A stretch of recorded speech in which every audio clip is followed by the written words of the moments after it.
তো এখানে কুমড়ো আর আলুর আমি পকোড়ি বানাবো। মানে কুমড়ো আলু কেটে ধুয়ে রেখেছি, আলাদা আলাদা বানাবো, দুটোতে একসাথে নুন মাখিয়ে নিচ্ছি।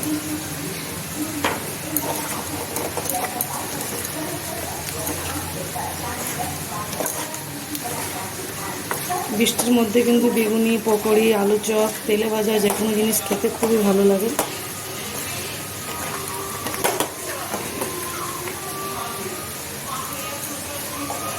এটা রেখে দিচ্ছি, এখানে বেসন কেটে নেব।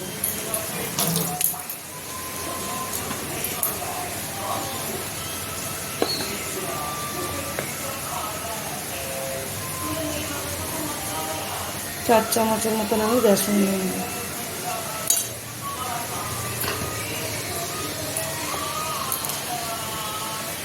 হলুদ গুঁড়ো,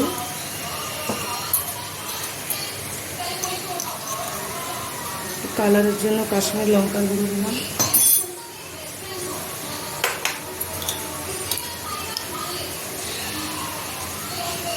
নুন,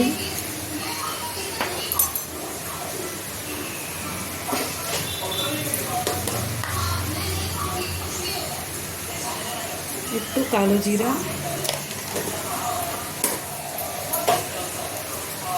দিয়েছি একটু আদা, জিরা, কাঁচা লঙ্কা বাটা। বেটে দিলে খেতে একটু স্বাদটা বেশি ভালো লাগে। ভালোভাবে আমি ফেটে নেব।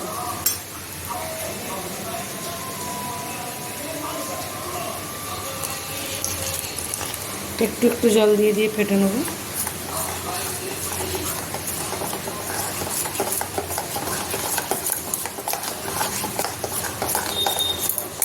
একটু জল লাগবে।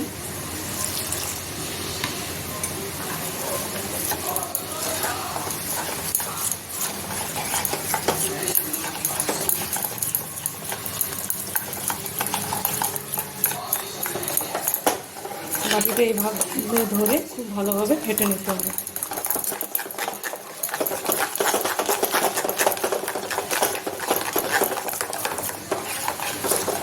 এখানে দেখুন কি সুন্দর আমার ফেটানো হয়ে গেছে। আর একটু জল লাগবে, একদম একটু, ব্যাস। এখানে খুব বেশি মোটাও করার নেই, খুব বেশি পাতলাও করার নেই, মিডিয়াম করার আছে। কি সুন্দর হয়ে গেছে। খুব ভালোভাবে ফেটতে হবে, ফেটলে আলু চপ বলো, বেগুনি বলো, কুমড়োর পকোড়ি বলো, আলুর পকোড়ি বলো, খুব ভালো ফুলবে। এখানে কড়াই বসিয়ে দিয়েছি, গ্যাসটা অন করে নেব।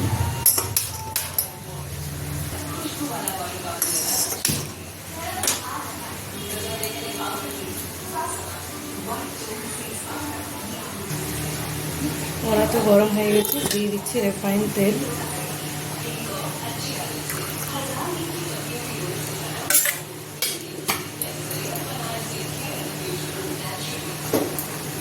ভালোভাবে তেল গরম করে নেবো, গরম হয়নি। তেল গরম হয়েছে কিনা চেক করবো।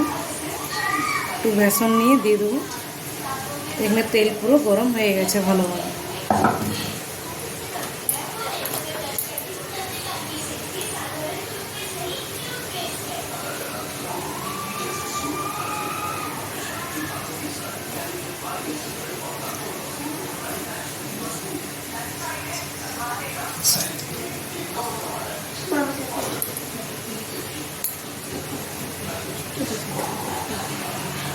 এখানে কুমড়োরগুলো আগে বানিয়ে নেবো আমি। কুমড়ো বেসনের মধ্যে দিয়ে দিয়েছি।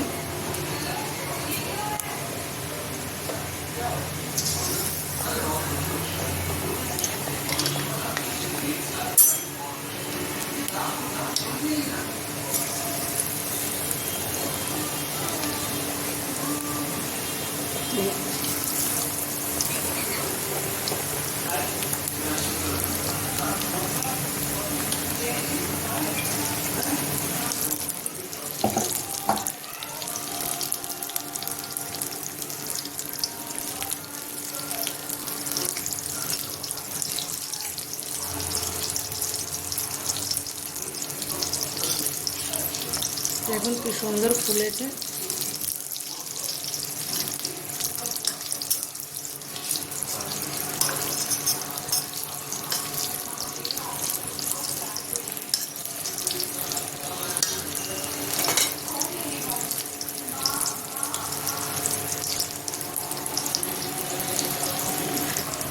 এখানে ভাজা পুরো হয়ে গেছে, উঠিয়ে নেব।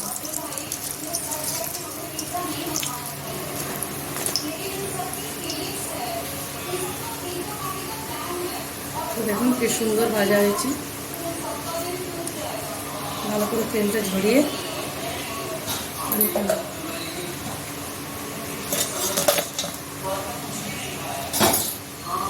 এরপর যে আলু কেটে রেখেছি আলুগুলো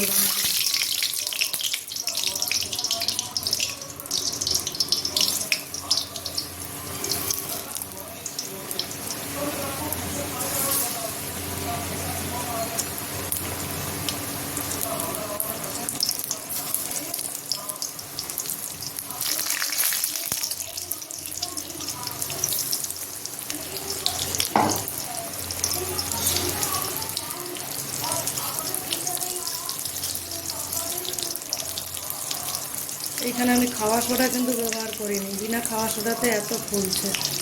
ভালোভাবে বেসনটা ফেটতে হবে। এবার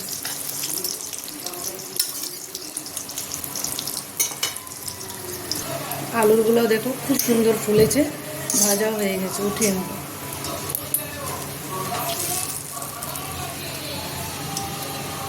ভালোভাবে তেল ঝরিয়ে তাদের মধ্যে রেখে দেবো। এইগুলো হচ্ছে আলু, এগুলো হচ্ছে কুমড়ো।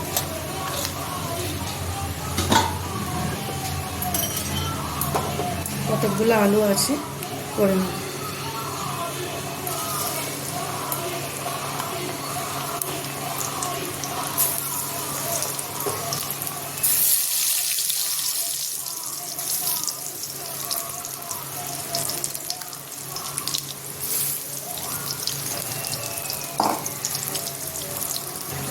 এগুলো আমার ভাজা হয়ে গেছে, উঠিয়ে নেব।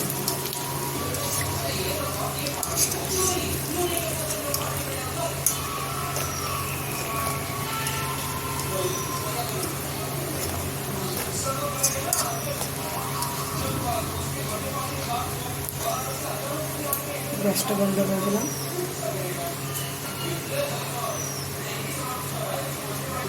তো এই দেখুন, এইগুলো হচ্ছে আলুর, এগুলো হচ্ছে কুমড়োর, সব পকোড়ি হয়ে গেছে। এখানে আমি দেখাচ্ছি আপনাদেরকে কি সুন্দর মচমচে হয়েছে, আর কুমড়োটাও ভালোভাবে সিদ্ধ হয়ে গেছে। খুব ভালো লাগে খেতে, আপনারাও বানিয়ে দেখুন।